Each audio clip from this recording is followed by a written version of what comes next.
Assalamu alaikum wa rahmatullahi wa barakatuh. May the peace, blessings, and mercy of God be upon you all. Today we have with us Sister Sabrina? Serena, I'm sorry. See, I'm already messing up people's names. So Serena, she is at the ICNA conference here in Atlanta, and she just took her Shahada and joined the largest brotherhood and sisterhood on earth, the religion of Islam. And so we welcome you.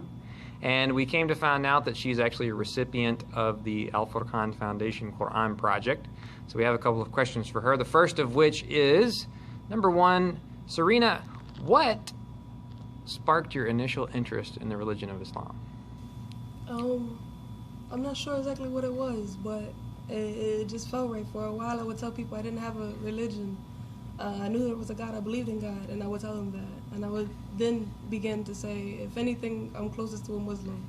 I knew nothing but they didn't eat pork and they were strict.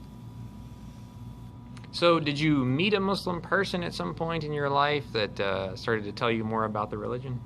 Not until 2013 is when I started to learn more, but back in high school I was telling people this. I grew up in a very Christian background, and I would ask questions and they wouldn't have any answers for me.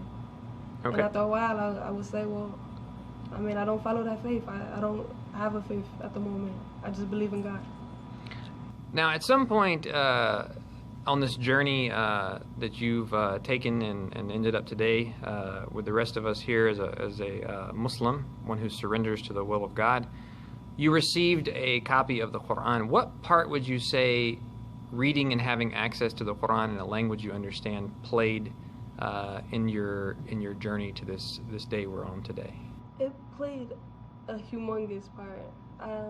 Before I got this copy, I received a smaller copy of the Quran, and it was hard to read. I would read it and I would feel like I didn't retain much from it, and I felt as though I wasn't getting anywhere. It was like I'm praying and I'm asking God, can you help me understand more? Can you help me understand more? And when I called and ordered this version of the Quran, I didn't get it for a few weeks, and I was getting worried, so I kept praying, God, please just help me understand this more, because I couldn't understand it at all. It was like I would read it and I'd be confused.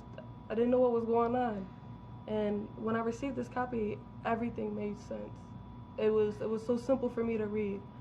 It explained it in detail, and then the testifier at the bottom, it gave great explanations. And I've gotten into the Juz 8 day, and it's been amazing reading it. That's awesome. Now, you know what we do? We go all over the country trying to encourage the Muslims to sponsor these Qur'ans so that they remain free for people like you and me. And we want to know if you have any words of encouragement for your new family, your 1.6 according to some estimations, and maybe more Muslims on earth. What words of encouragement do you have for them to make sure that these remain free? I would say that the biggest part in becoming a Muslim is understanding the Quran, because in this day and age you're so confused by all the ignorance that is given and thrown on the deen.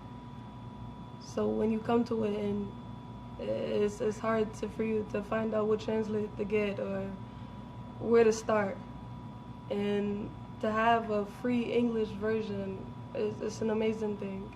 It made it so much easier for me. Well, Serena, thank you so much for this opportunity to interview you today. May God Almighty increase you in faith and take your soul as a believing Muslim. Assalamu alaikum wa rahmatullahi wa barakatuh. May the peace, blessings, and mercy of Allah be upon you. Wa alaikum salam.